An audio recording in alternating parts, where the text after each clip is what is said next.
Ravi Santlani, CEO of ScooNews, and I'm genuinely delighted to be moderating today's conversation. Can I request my co-panelists to please go on mute so that when there is a little disturbance coming in. Thank you. Let me start with a simple truth. CBSE made life skills assessment a formal expectation in April 2026.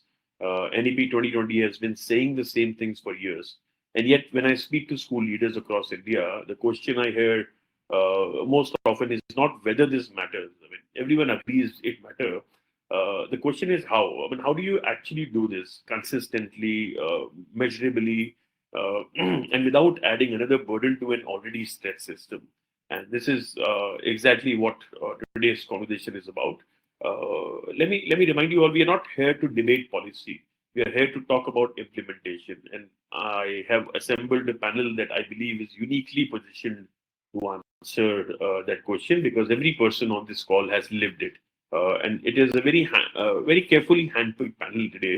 And let me introduce them briefly. Mukesh Sharma is the chairperson of Prometheus School, Noida, one of India's most thoughtfully run institutions and a school that has demonstrated what genuine commitment to holistic education looks like in practice. Madhav Saraswat sir is the director of Kasiga School, Dehradun. He's a leader who has consistently pushed the boundaries of what school education can and should look like. We have Dr. Anirudh Gupta, who's the chairperson of DCM Group of Schools, bringing decades of experience in building school systems that actually work at scale. And we have Kanthi Suresh, who's the president of HIPSA, the Holistic International Pravasi Sports Association, whose work on the sports skills framework is something I've been hearing about with growing interest from school leaders across the country. Let's begin. Madhav sir, I'll start with you because I think we need to establish something clearly for everyone watching today. When CBSE and NEP talk about holistic development and life skills, what does that actually mean at the school level in practice?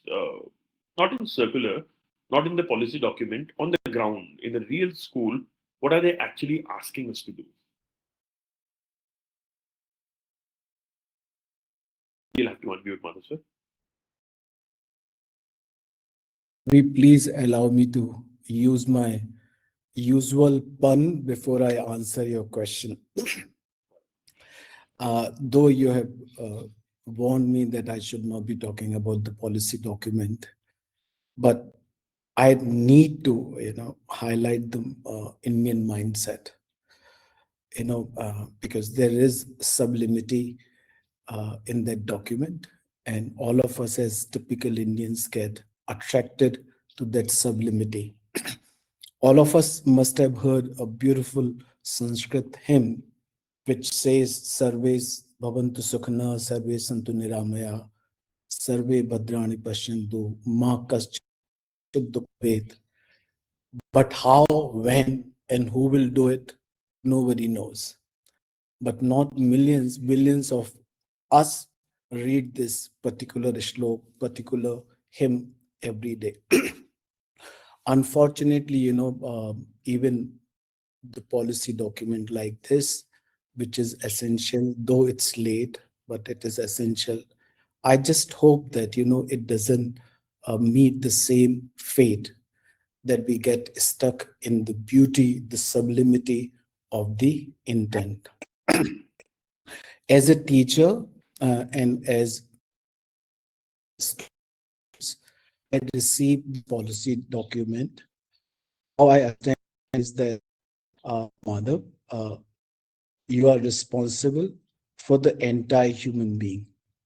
You are not responsible only nurturing child's academic or intellectual capabilities, but you are actually responsible for nurturing the entire child. And now when we talk about the entire child, obviously the life skills come into play. When it comes into play, then in ways we can say that now education cannot be limited only education for livelihood. It has to be education for life. And, so this is how I read this document. I And then comes the responsibility that how I am going to do the justice. So I read for myself that now it has to be integrated as a parallel to the academics, not as additional learning outcome.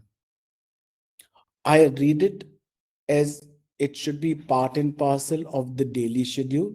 It cannot be treated as a co-curricular activity. I read it that there has to be a deliberate design of learning experiences to develop specific attributes or life skills. As a teacher, I also read that if you are expecting something out of it, then there has to be a system of observation and there has to be a proper system of proper assessment. Then if you are assessing a child, then it is obligatory on you that you should also be giving a specific feedback. And if you are talking about the feedback, then you should also be talking about the rubrics, that on what aspects, how you are assessing the child.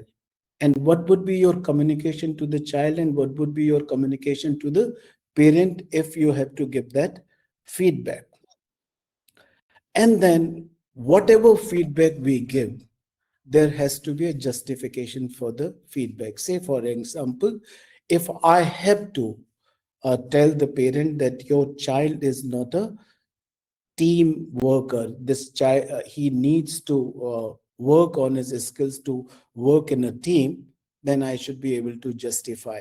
And that would require a proper mechanism to assess, as Ms. Kanthi was saying, that it cannot be subjective at all.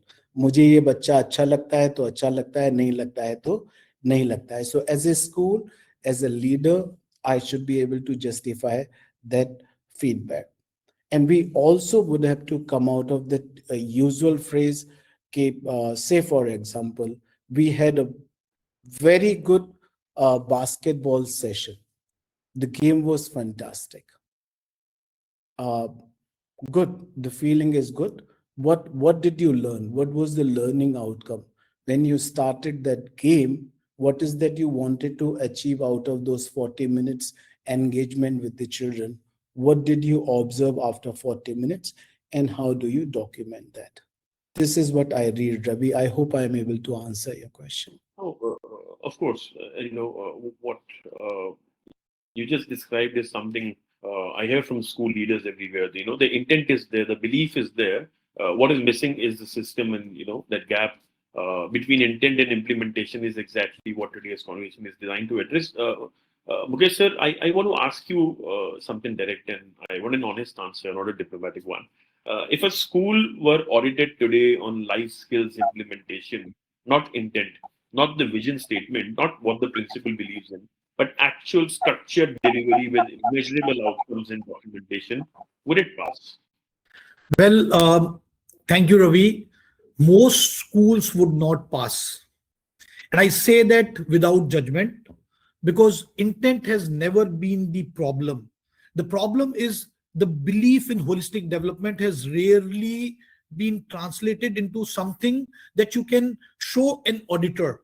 Right? You don't have schools recognizing children with something that they can carry for their life when it comes to life skills that are recognized by teachers in the school. But at Prometheus, I can say with confidence that we shall pass. And why do I say that? Not because we have a perfect system, but because every single child in our school has a verifiable account, verifiable badge, digital record. Just like DigiLocker, we have something, we use a platform called It's Credible, and It's Credible has credentials locker. So every child in the school has a credentials locker. Even if the parent moves from one city to from our school to anywhere else in the world, their child will continue to have access to CrediLocker, in which the teacher, throughout the observation in a year, there are 2 terms every year, right? So teacher recognizes every child for the unique learner attribute that the child has, and the the badge or the certificate doesn't just say that, hey, you are open-minded or you are a team player. It says, why is the teacher calling that child a team player? What did the teacher observe? It contains the details, that I would like to showcase. If you give me, if you allow me to share maybe my screen, I can open the credentials locker and tell you that how we are recognizing every child. Share screen.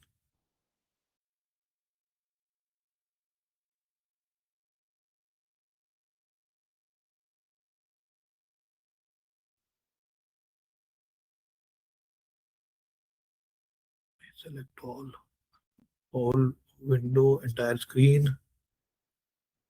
Select. Okay. Is my screen visible?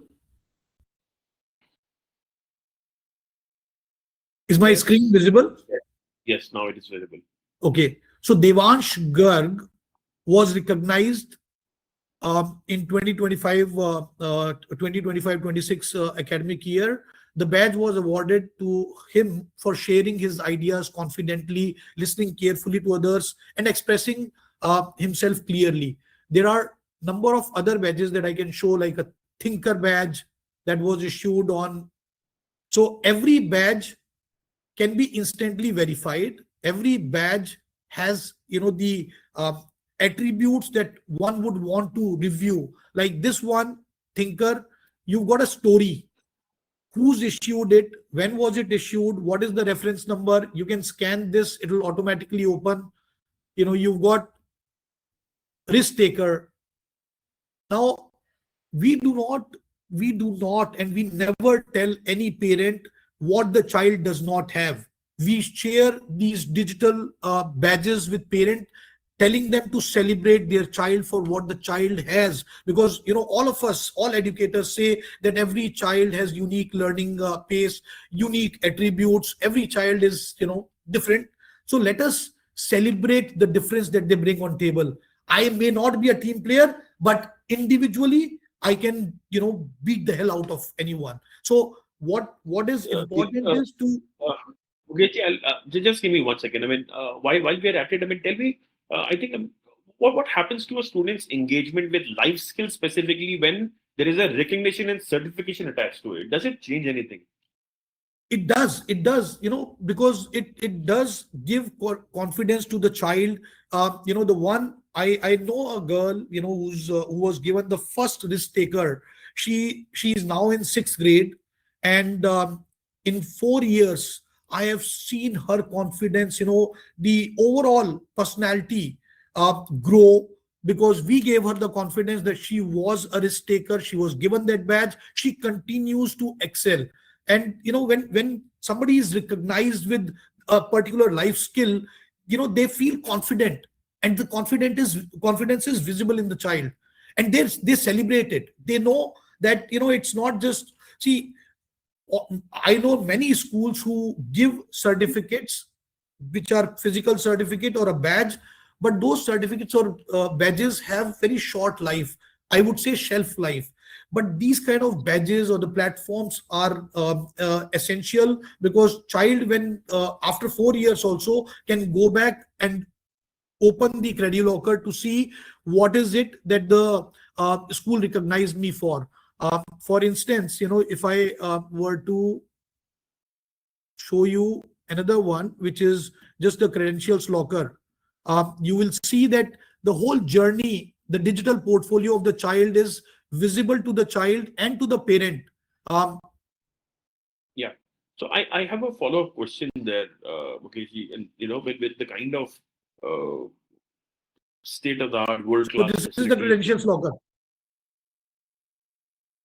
Yes, I can see all the certifications there. Yeah. So these are all issued by organizations, right from here. So my daughter is Parnika. She's been studying at Prometheus from 2023 to 2026. Everything is going to be, everything will be visible here. Just tell me one thing. I mean, I'm also, I just want to ask you another question here. I know that Prometheus has done extraordinary work in this space. I mean, I've been there myself and I've seen the world-class, state-of-the-art, sports facilities that you have, and including hosting Special Olympics athletics, athletes. I mean, when you look at what sports has done for your students, how do you make that case to parents and boards who still see sports time as time away from academics? Sorry, I couldn't hear your last statement. I'll repeat my question. I mean, when you look at what sports has done for your students, how do you make that case to parents, I mean, who still see sports time as time away from academics? Well, our parents, they believe in what we are doing at Prometheus. Sports, in my view, is not extracurricular. We are focused in creating Olympians, because sports is something that I believe teaches lot of life skills to students. It teaches you resilience, and our teachers are not just given that. So the form tutor has to be there in the field or in the swimming pool, observing children, because we ask them to observe, see how the child reacts when they lose.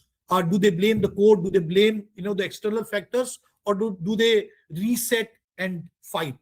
So our parent body, they believe in the vision that Prometheus School has, which is that we need to have every child choose a particular sport, and the parent, you would see at least 50 parents even now between 3 to 5 p.m. standing outside with their child, or whatever sport that they are pursuing, because we are not just introducing child to a particular sport. We are preparing them for Olympics. We want them to excel in sport. That is the reason that we've built world-class infrastructure for sports. And I think because of that focus, our parent body I have not had one parent who's come to me saying that, hey, Mr. Sharma, you've got this sport and that is taking away time from our child. In fact, they've come to me. Number of parents have come to me saying, why have you reduced the sports club from 9th to 12th grade?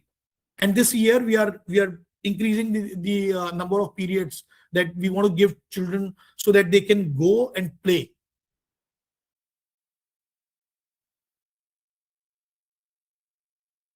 Hello?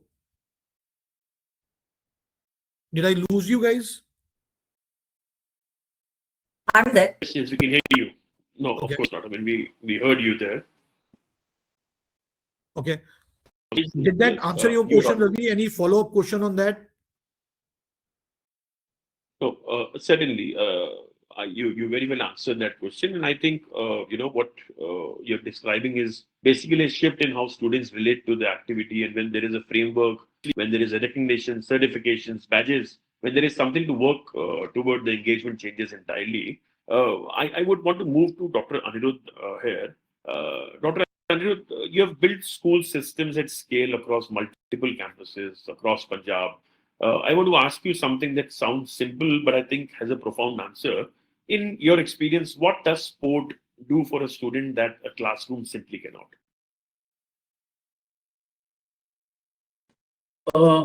Ravi, at the outset, I'd like to really thank you and compliment you for organizing this webinar. I'm so happy that we are talking about life skills, we are talking about sports, because as a CEO, as a chairman, I think this has been one of the most ignored aspect of our, what we call it, K-12 education today.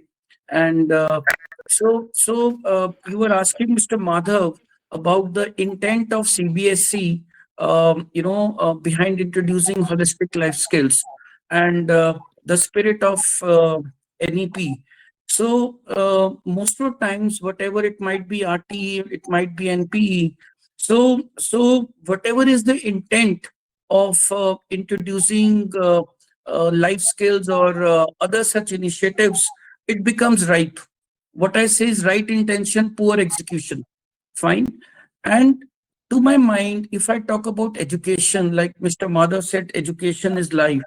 So a child is in a school for at least 15 years. If I see a journey from kindergarten to grade 12, a child is in a school for 15 years.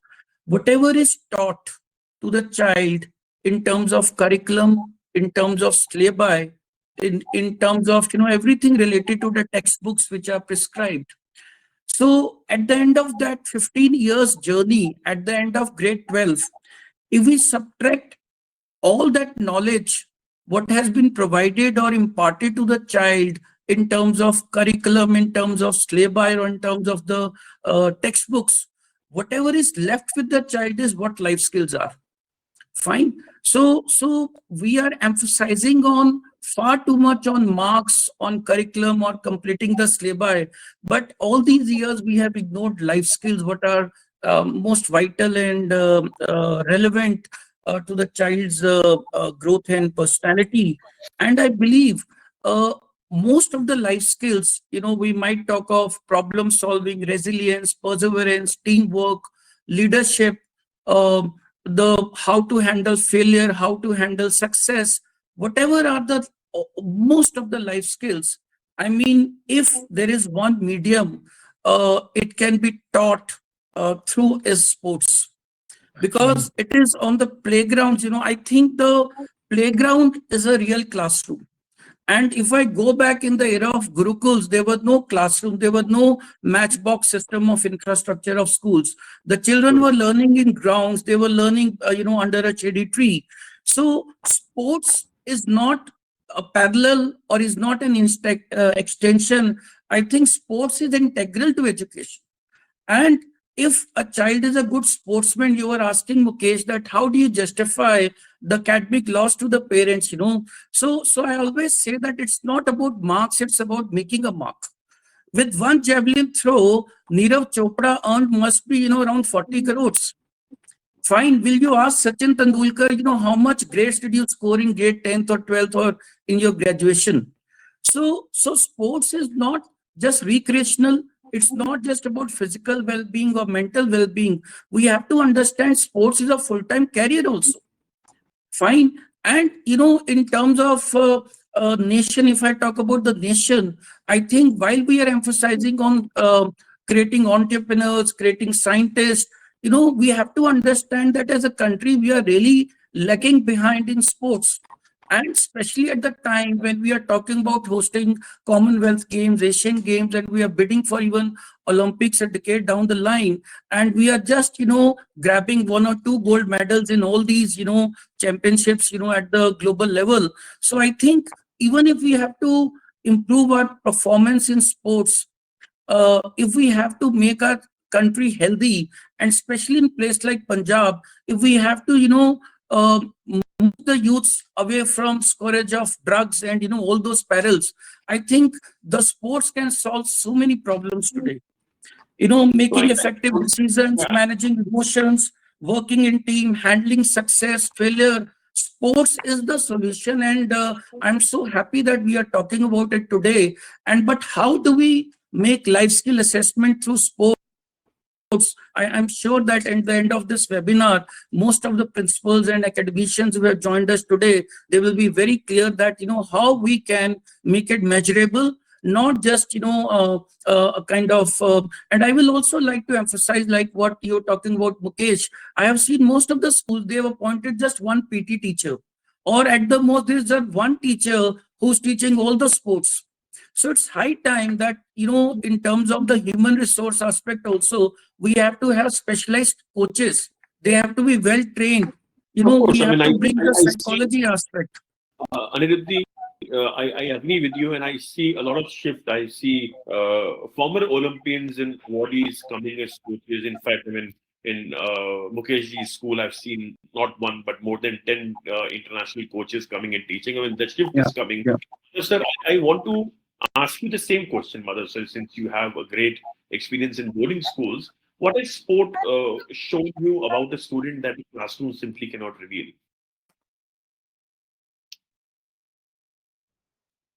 So, sir, that's a question for you.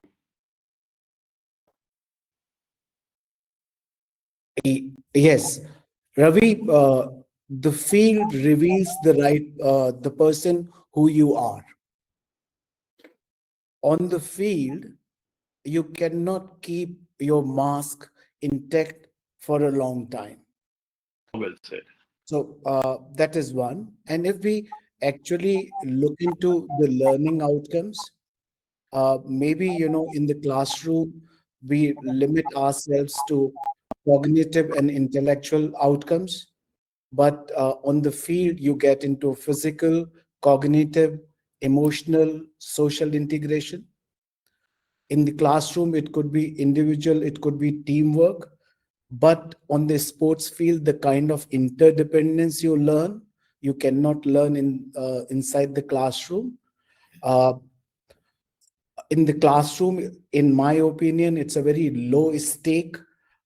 You can always retry, but on the sports field, it is always a high stake, and there is only one chance at a time. In academics, there could be private failures, but in sports, there cannot be private failures. So you have to learn to fail in public and receive that failure with dignity. In academics, there could be instant gratification, but most of the time it is delayed gratification. But in sports, it is then and there, the last ball, and you know exactly that where do you stand. In somehow in classrooms, you engage with controlled emotions. On the sports field, it has to be inbuilt as far as your emotions are concerned.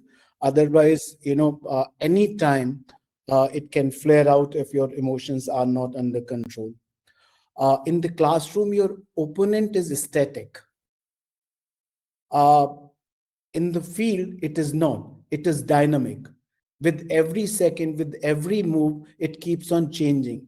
So imagine the kind of versatility you need. And if you are in the pool, then you cannot even see your opponent. मालूम ही नहीं कि बगल वाला कहाँ है, आगे है, पीछे है, ऊपर है या नीचे है. In academics, usually it's a simulated challenge, but on the sports field, it is authentic challenge with real stakes. Am I audible? Am I visible? Yes, sir. Yeah. Okay. And in academics, you get feedback, you get constructive feedback, but on the sports field, whatever is the feedback, whatever you put in, you get the feedback then and there. So, and a sports field help you also to know yourself better. And that's how, I find relevance as far as sports is concerned. I'm taking the liberty of, saying one more thing, that when we talk about sports in education, I think we have to have clarity that whether we are looking at sports as a career, or are we looking at sports as a medium for life skills? Because if we are looking at the sports for as life skills, then the entire system is going to be different. And if we are looking at the sports as career, then it's a different ball game. Ravi, that is all from my side at this point. What I can actually make out from what both of you, Dr. Anirudh and you, mean that sports reveal character in a way that a classroom never can. That's one takeaway. And the question is whether we are capturing that, whether we are making it visible, measurable, and meaningful. And I think, that is exactly where I want to bring Kanthi in. Because she is a great expert when it comes to the framework. Kanthi, HIPSA has been working on precisely this question. Not from a policy desk, from the ground up. The sports life skills framework and the behavioral intelligence system are built around the exact problem our panelists have just described. But before you walk us through what you have built, I want to ask you this first. Is implementing a life skill framework ultimately a curriculum decision or a leadership decision? And why does that distinction matter? If you could just throw a little light on that before you take us through the framework.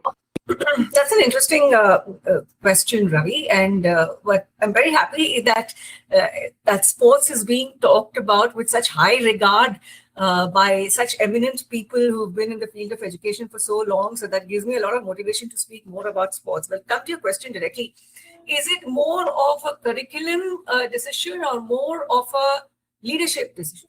I think it's purely a leadership decision. I mean, the leaders themselves sitting here have talked so much about it, and it makes so much of sense. You see what happens if it's part of a curriculum? It starts competing with academics. And that's not where life skills have to be, right? It needs to be a system which is institutionalized in the learning system in school, where every child needs to experience it. And that's something which only the leadership can decide, right? So, because if it's part of curriculum, if it's just an activity, then it varies. The outcomes vary, the measurables vary, the competency assessment varies, everything varies. But if it's coming from top down, then it's looked upon as a system which is robust and in place. So yeah, purely a leadership decision. And if you want me to go ahead, Ravi, in terms of, I mean, no, I just want to make a comment there. I mean, I think that framing changes everything, because if it is a leadership decision, it means principals has to own it, not delegate it. If you could, of course, now walk us through what HIPSA is built and not the theory, the practical reality. But what does the school actually look like before they implement SLS, and what does it look like after, Kanthi? See, Ravi, a couple of things before I actually come to it, and I want to just kind of recap what all I've learned today from so much of knowledge that has been just shared here. One thing is very clear, that there is intent. There is intent amongst everybody. There is great regard for sports as an edifice, as a platform, and there's a genuine desire to make sure that every child has got life skills ingrained by the principals, by decision makers, by the board, etc., etc. And what I've also understood here is that, and the belief that I'm coming from is that somebody talked about wanting our children to participate in Olympics, etc., which is a great thing. I mean, I've been associated myself with Olympics, Commonwealth, and Asian Games for very many years, and it's a great thing. But if you look at the entire percentage of youth in India, for that matter, if you look even across the world, in every country, you have about 2 or 3% perhaps of the youth that's actually making it to these big format events like the Olympics, Commonwealth, and Asian Games. They are, the ones who are actually make it, you can say, every year. But the rest of them are looking at sport from so many different angles. But the point is, whichever angle that they're looking at, whether they're making it to the Olympics, Commonwealth, or Asian Games or not, I think it's imperative that all of them have that athlete mindset. And sports should be looked at not just from becoming a professional athlete per se, but at least developing an athlete mindset. And that's where the sports life skills framework comes in.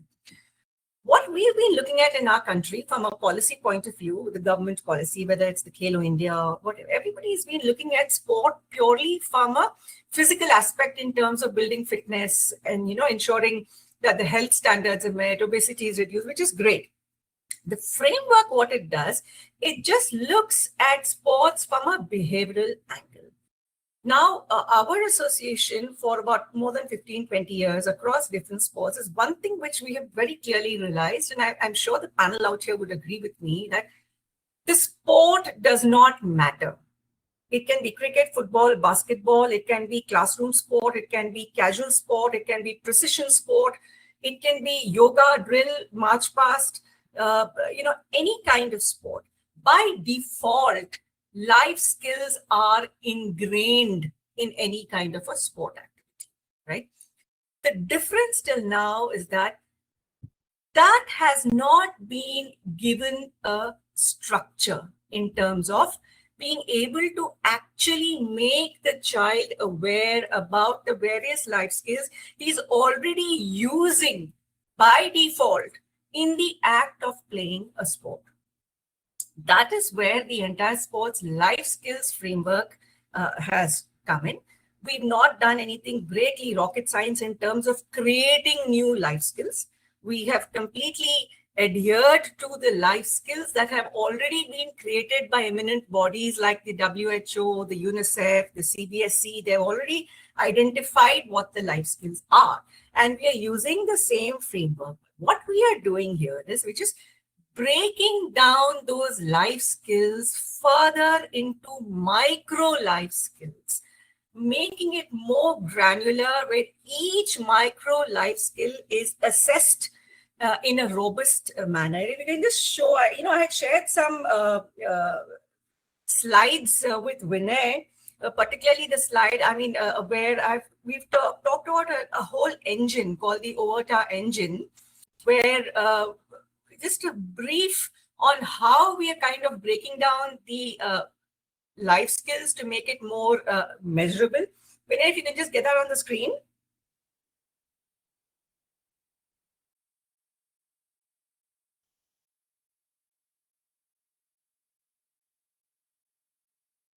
Yeah, okay, this is, hold it here. This slide is just to show you that all the core life skills are something which are already all created.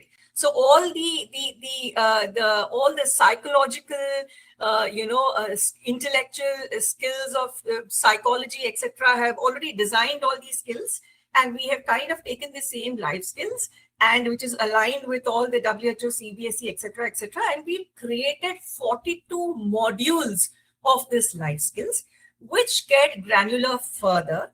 And this is basically how the entire concept of life skills is implemented. It's very, very simple.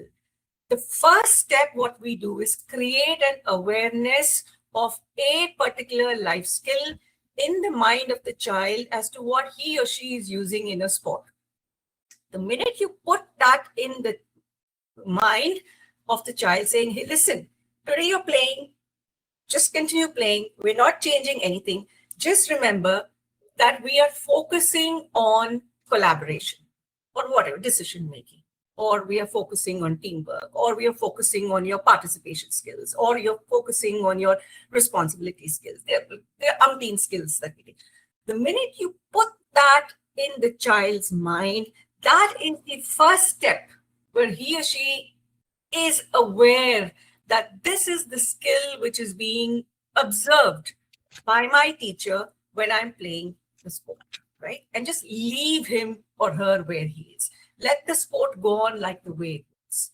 Simple thing after the sport, just ask him, where did you use that skill? Like somebody said, I think Dr. Madhav said 40 minutes of basketball. What have you learned from there? Absolutely, bang on. Where did you use this skill in those 40 minutes that you've played? Just ask him, allow him to come up with his own answers. Can be right, can be wrong, may not be very clear, but stimulate his thought process. That's where the usage of the life skill is being talked about by the child himself. Take it a step further.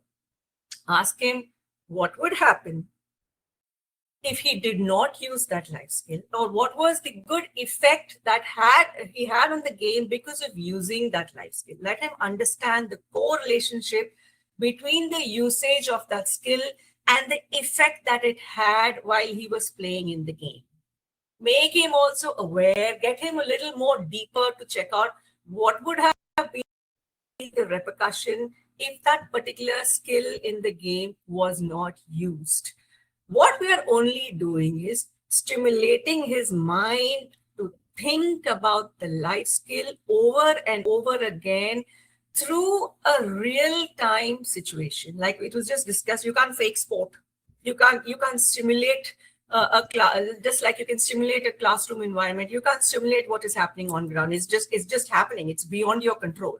Right? So he's able to think about a skill in a real-time situation. That's why we say awareness, usage, effect, and repercussion.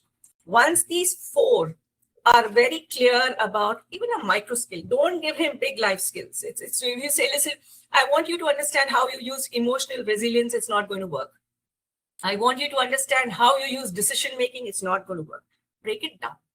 In decision-making, break it down. Prioritization of what had to come first, what comes next, right?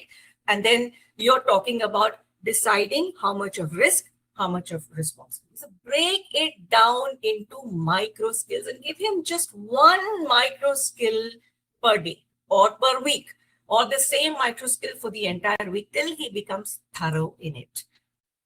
Then comes the transfer of the skill. You see, life skill is a skill that has to be used in different kind of situations, and that's why it's called a life skill. So the idea here is learn it through a real-time environment, which is sport, and then transfer it to another situation outside of sport. This is where the home connect comes in. Give him a task. Use the same life skill at home in any environment. Simple thing. I decided to eat my lunch at 12 o'clock rather than 3 o'clock because I thought I'll finish my homework. Whatever. He's used the life skill outside of home. That's the connect between learning it in a real-time environment and actually using it in situations of life. Finally comes of course, the articulation of the skill. When he's been put through so much of a mental awareness about a particular life skill, he starts beginning to articulate what he's learned. I learned that collaborating with my colleagues helped me achieve better by scoring more goals. And if I had not done that, I would not have been able to have that level of a score. So it comes bringing to that degree of an articulation. After that comes the measurement. He's done all of that, but ultimately at what level of learning has he achieved, right? That's where the entire, the MCQ assessment comes in, where we have, about 180 MCQs across 6 modules that we deliver, which is a very transparent, dispassionate, objective way of assessing how much of decision-making he's learned, where is he, how much of coordination, how much of collaboration, how much of resilience he's learned, so that we are able to give a complete, I think one of the other mandatory requirements is give a holistic progress card, an HPC, where you say you measure it to the T. And I think it was Mr. Mukesh who said you should be able to justify what you tell the parents. If you say your child is poor on teamwork, you should be able to justify as to why he's poor or why he's good, else you do not have the right to do it. I had created another slide, Vinay, if you can just show the holistic progress card. And like Ravi asked me, he said, what does it look like before and what does it look like after? Well, this is what it can look like after. If you can just zoom it in a bit, I'm not sure if people are able to see it clearly. If you can just zoom it in. Yeah, this is exactly how it looks like. If you say self-awareness, we're able to draw a score out of 100 that, yeah, he's sitting at 85 currently when it comes to self-awareness, because the assessments that we have created, which is your framework, is able to pick out where his self-awareness is high and where it is not so high. And that is why this justification becomes even more clear and even more robust across 42 modules. Of course, it is across different levels because life skills are not learned in one month or 2 months.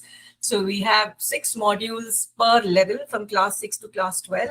And at the end of class 12, when he's finished the 7 levels of assessment and learning, that's when you can say that this child has completed the entire, assessment of 4 life skills modules and is now equipped with this degree of skill set.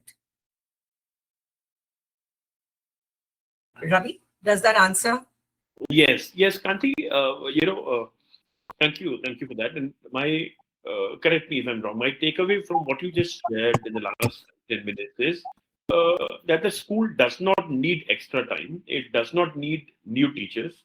It does not need a new subject on the timetable. It needs a system. And I think, what HIPSA has essentially done is build the operating system that the PE period has always needed but never had. But I want to give you a chance to address the biggest fear in the room right now, because I know what every principal watching today is thinking.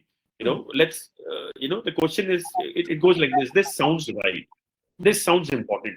But my teachers are already stretched. What would you say to a school head who agrees with everything they have heard today, but Yeah. is genuinely worried about the teacher resistance and additional workload.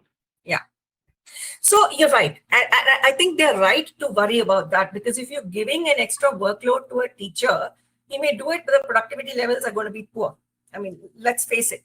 That's not the way you empower him to equip a skill by kind of overloading him or her and giving him more work. So the point here is, Ravi, there is no extra workload. There is no extra requirement of a workforce, because what is going on goes on. All this is integrated into what is already going on. Now, every school has PE classes. I mean, some of them have it once every day. Some of them have it twice a week. Some of them have it thrice a week. Whatever, there are PE periods where I think that's, again, one of the mandatory requirements that children have to play. And that's enough for us. As long as there is a PE period, and a PE teacher is able to take the students to the field and get them to play, which they're doing every day, it's nothing new. That is enough to integrate this entire thing into the system. No extra time is required. In fact, we tell them, don't change what you're doing, because if you start changing what you're doing, you're not going to be able to develop something. You're going to be concentrating on the change. Continue doing what you're doing, and whatever sport you're teaching. I mean, if a particular group is doing cricket, football, basketball, no problem. We have systematized the entire framework, the module, the micro module for the week, the module for the month, the module for the class. They just have to integrate this into the activity and ask the child and make him aware of a skill that we will provide, right? Ask him to use that skill that's provided by us. Whatever questions have to be asked is provided by us. So there's nothing extra. In fact, the experience of PE teachers is that they feel better, because there's a certain structure to the PE period. Sometimes PE classes are structureless in many schools. Not every school is like a Prometheus, where you have so much of sports activity in place. There are many places where it is unstructured. This is in fact giving a structure to the PE period without any extra time, without any academic load, either to the student or to the teacher. And it's pleasurable. There's teacher development, and there is student development. There is assessment. Very quickly, Kanthi, tell me, when this is implemented well, what does it actually lead to in terms of recognition, both for teachers and students? Yeah, that's an interesting point, because I think we just talked about how important recognition is also, and because one is what gets measured gets recognized, and what gets recognized gets reinforced. So everything needs to be recognized, and that recognition needs to have a certain value. And it needs to create a certain degree of engagement. And that's where we've done a couple of things to make sure it's in place. One is our framework is accredited by global CPD standards. It's very important, so that anybody who goes through this framework and has built a skill understands that their skill building is at a certain global level. There should be no doubt when it comes to knowledge building in any individual, right? So that's something that we've done. And we realize the importance of recognition through certification. And so we want to recognize both teachers and students. If you can just show that on the screen. Yes. Now, I just like to talk about this. You see, one is the student certificate, what you see on the right side. That is which is given to a student at the end of 7 levels. And that is completely, framework is accredited, which is mentioned, and the CPD group UK, of course, it's valid in about 100 countries, and that's besides the point. The point is a certification like this, and after every level also there's a level completion certificate, right from class 6, and this is for life. This is nothing to do with their academics at all. And every child has a completion certificate, because you see, life skills is something which is non-negotiable. I mean, it has to be built. There is no child who will not get a certificate of completion, and we will make sure that the child completes the life skill, modules in the assessment. So giving the certificate is a huge motivator for the child, who can use it in various ways. If not anything, feel good, and if he really wants to use it in your admissions or your group discussions or your interviews or on your LinkedIn profile, or just keep it in the DigiLocker to say that, hey, look, or a social media platform, like somebody was saying, that's the most important platform. Now use it there to say, listen, what I've got a globally accredited certificate for what I've learned. That's motivating the students. Second is even the teachers. The teachers, and it's a point I think, Ravi, I forgot to mention. This is one of the things that CBSE also demands. NEP also demands that every teacher should have 50 hours of CPD, training hours every year, which is again another mandatory thing. I really don't know how I'm sure all the teachers are having it. You must be meeting their milestones well, and I'm sure schools are looking after that. But as an addition, this course is accredited by CPD UK itself. So every level gives 15 CPD hours to a teacher. I'm sure it will act as a motivator for the teachers. I mean, this could be extra beyond the 50 that they're getting. That's okay. But the fact that they're also being recognized for developing a skill in a child, at the same time, they're having their own professional development. So I think, that's the engagement and the motivation that we want to bring in to both teachers and the students for building life skills. I mean, that's a life skill at the end of the day. Ravi, Okay. I want to add something here. I was coming to you, Mukesh, but yeah, go ahead. I mean, please add what you have to. Okay, so I have great respect for what Kanthi ji and HIPSA have built. It is thorough and well structured. But I want to offer a different perspective for the principals and school leaders watching today. When I look at this framework, I see 6 modules: numerical scores, star ratings, and development indicators. And my first thought as a school leader is honestly this: my teachers are already stressed too thin. If I go back to my school tomorrow, I'm at school, and if I go back to my teachers tomorrow and tell them we are adding a new scoring system on top of everything that they already do, I will lose them before we even begin. So let me interrupt. I'm just going to take a couple minutes and then we'll come back to you. Yeah. The beauty of what IB, so, again, I understand CBSE, but the beauty of what IB has taught us is what we practice at Prometheus is that life skill assessment does not need to be a new system. Your teachers are already watching these children every single day. Your teachers are already aware of who is the child who's resilient. They see who communicates well. They see who leads naturally. They see it all in the classroom, in the corridor, in the cafeteria, on the sports field. The observation is already happening. All we need to do is empower that teacher to act on what they already see. Write a story, issue a badge, make it permanent and verifiable on a platform, that child can have it for life. That is it. No new scoring, no new modules, no additional effort. The question I would ask every school leader here today is, what is more powerful? A score 80 out of 100 on resilience that a child forgets by next week, or a verified story by a teacher, that says, I watched this child behind in table tennis. There was a match that was going on. Child made a mistake. First match he lost. Second match he lost. And the third match he came back from deuce, won the match. Third match won, and fourth match after deuce, 5 deuce ties, and then the child won. This story gives the confidence to the child, especially a verified story by a teacher that says, I watched this child lose 3 points in a row and then reflect and bounce back. Which story would stay for life, and what is it that the child and the parent and the teachers would love? For me, that is clear, but I just wanted to bring my perspective here, because I think adding anything new to teachers already full plate is going to be a big challenge. I'll have to come in here, Ravi, because I think part of what I've said has not been taken clearly. This assessment is not done by teachers. This assessment is done by us, who is actually giving the assessment framework online to the students, right? The idea is to take out the subjectivity by it.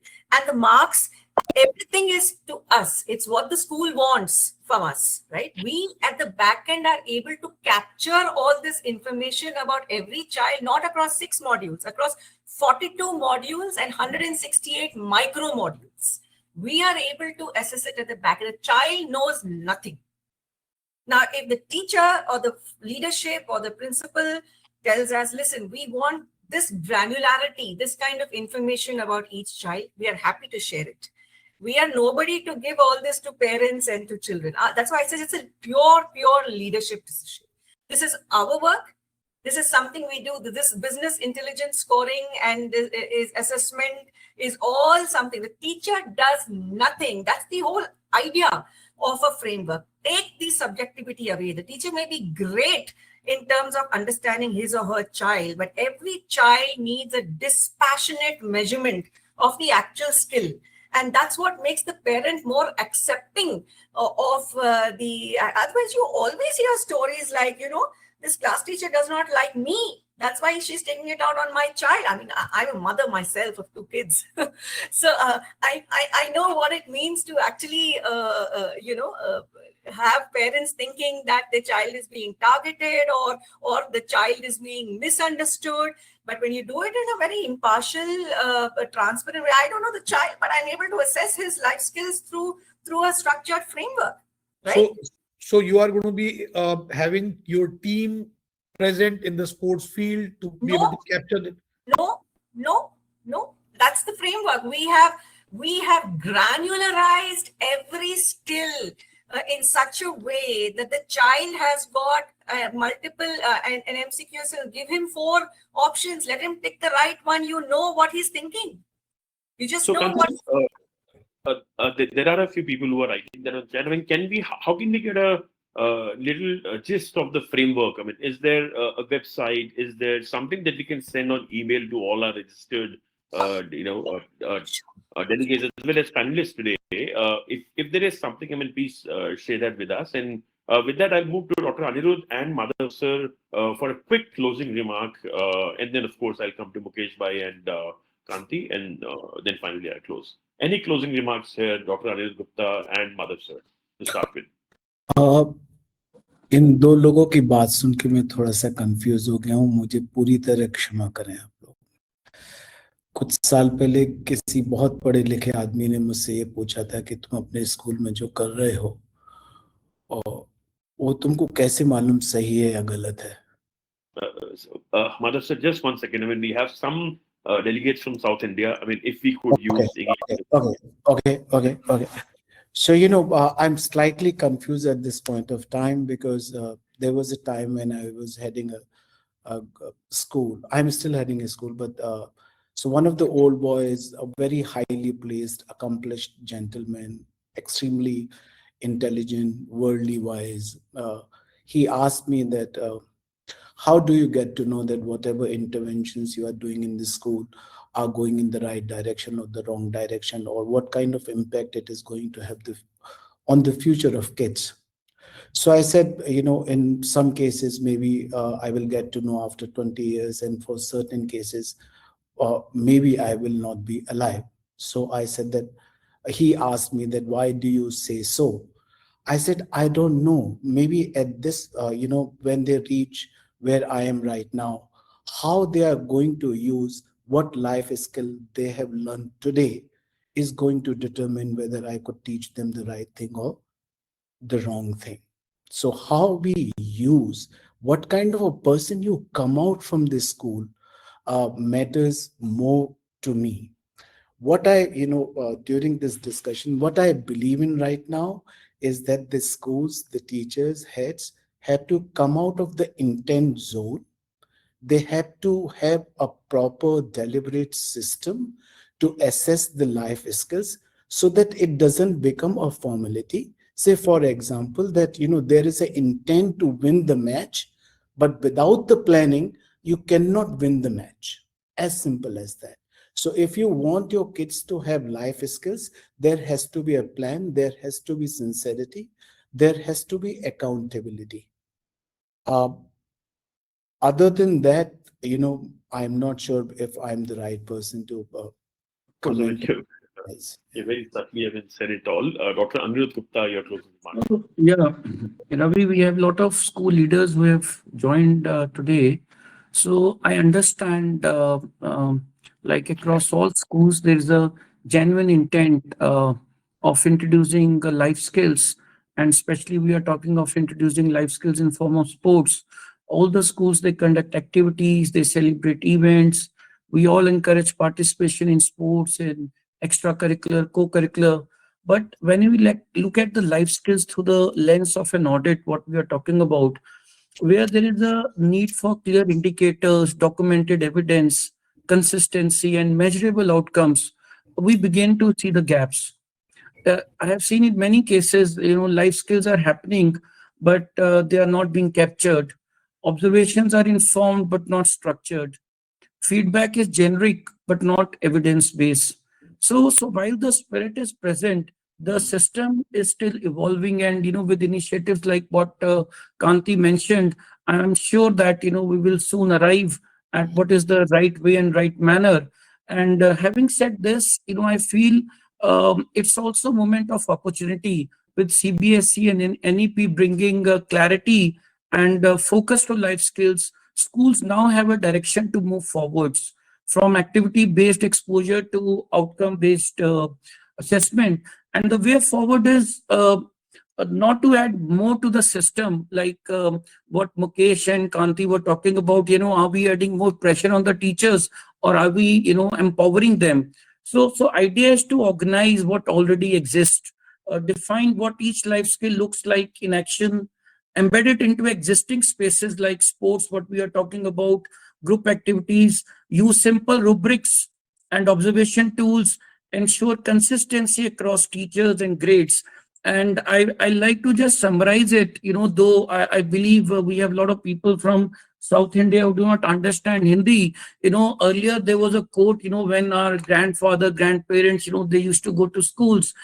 People used to say that, खेलोगे कूदोगे तो होगे खराब और पढ़ोगे लिखोगे तो बनोगे नवाब. So I think this thing has reversed now. Sports is integral. All we need to do is that, how to measure it, how to measure life skill through sports, how to evolve. And I'm sure that with initiatives like this, what you have taken, the day is not far when, because there is an intent. And if we have a clear way forward, I think most of the schools will like to do it. Thank you, Dr. Anirudh. I think, it also depends on what kind of schools, which part of the country, and what is the parental pressure to that particular school. We have seen schools like Prometheus, very liberal, invested, I don't know, tunes of millions of dollars in sports infrastructure, but at the same time, right next to Noida, there are so many schools, which don't have any focus on sports. So I think it also depends on what kind of. Ravi, I'm happy to share that you have been to school, like not only DCM Dasan Brown, also one of the Dasan Brown is just 5 kilometers from the Pakistan border. And right now, what I was doing was, how to give a, speech on Op Sindoor, the anniversary of Sindoor. So I'm happy to share that we have even golf range within the school.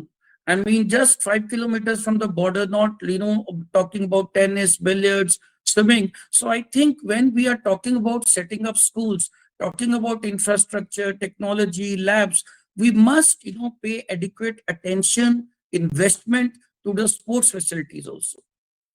So that is what I will like to exhort to all the school owners and promoters. So let's spend, if not more, but equal attention and investment to the sports facilities.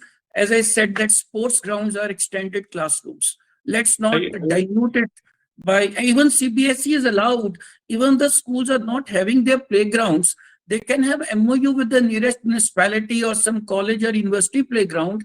The children can go there. I'm mindful that especially in the metros and tier A cities, where we have a lot of dense population and the land sizes have squeezed. So CBSE has even allowed schools to have, take the children to a nearby sports field or a sports ground. So that thing has also been enabled, which is a very welcome step, I think by the CBSE. I totally agree with you. And in fact, that was the very reason I chose the boarding school for both my children, because sports focus is more than the academic focus over there. And I personally feel, I mean, in the next 5 to 10 years, I mean, academic, would be, as you rightly mentioned, 10% of it. Kheloge, kudoge, padoge, that kind of a sentiment. I completely agree with that. And I think, I want to close with one question that I'm not going to ask the panel to answer. I'm going to ask every school leader watching today to answer it for themselves.